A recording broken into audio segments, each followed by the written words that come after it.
यह कहानी एक अजीब गांव का है। रवि एक युवा पत्रकार अपनी नई स्टोरी के लिए एक रहस्यमयी गांव कालापुर के बारे में जानकर वहां जाने की योजना बनाता है। यह गांव कई सालों से वीरान था, लेकिन हाल ही में कुछ लोगों ने बताया कि वहां अजीब घटनाएं हो रही है। रात में अजीब आवाजें आती है, परछाइयां दिखती है और कुछ लोग जो वहां गए थे कभी वापस नहीं लौटे। रवि अपने दोस्त विक्रम और रीना के साथ गांव की तरफ निकल पड़ा। जैसे जैसे वे गांव के पास पहुंचे, ठंडी ठंडी हवा चलने लगी। चारों ओर सन्नाटा था और गांव में जाते ही उसे महसूस हुआ कि कोई उन्हें देख रहा है। गांव के पुराने जर्जर मकान, टूटी खिड़कियां और हवा में गूंजती सरसराहट ने माहौल को और भयानक बना दिया। रवि और उसके दोस्त गांव के बीचों बीच एक पुरानी हवेली में रुके, जो देखने में सबसे सुरक्षित लगी। रात होते ही अजीब घटनाएं शुरू हो गई। दरवाजे अपने आप खुलने बंद होने लगे, खिड़कियों पर किसी के खरोचने की आवाजें आने लगी और हवा में किसी के फुसफुसाने की सरसराहट थी। विक्रम ने मोबाइल की टॉर्च जलाई, तभी एक परछाई तेजी से उनके सामने से गुजरी।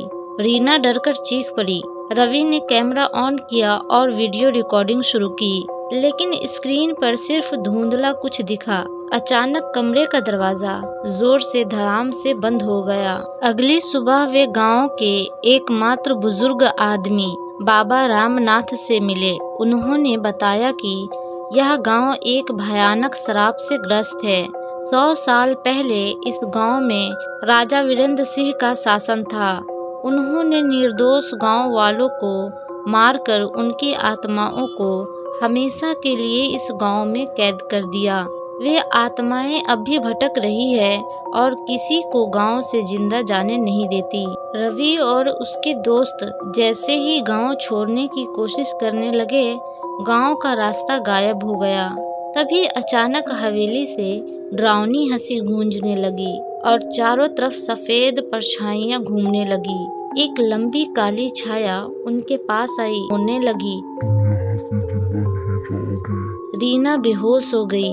विक्रम हिलने में असमर्थ हो गया और रवि ने महसूस किया कि कोई ठंडी उंगलियां उसकी गर्दन पर रेंग रही है। रवि, विक्रम और रीना गांव से सुरक्षित बाहर निकल आए। उन्होंने अपने अनुभव को रिकॉर्ड किया और दुनिया को इस भूतिया गांव के रहस्य के बारे में बताया। लेकिन कहते हैं, आज भी अगर कोई रात में कालापुर की हवेली के पास जाता है तो उसे हवा में धीमी हंसी और फुसफुसाहटें सुनाई देती है। शायद कुछ आत्माएं अब भी भटक रही है।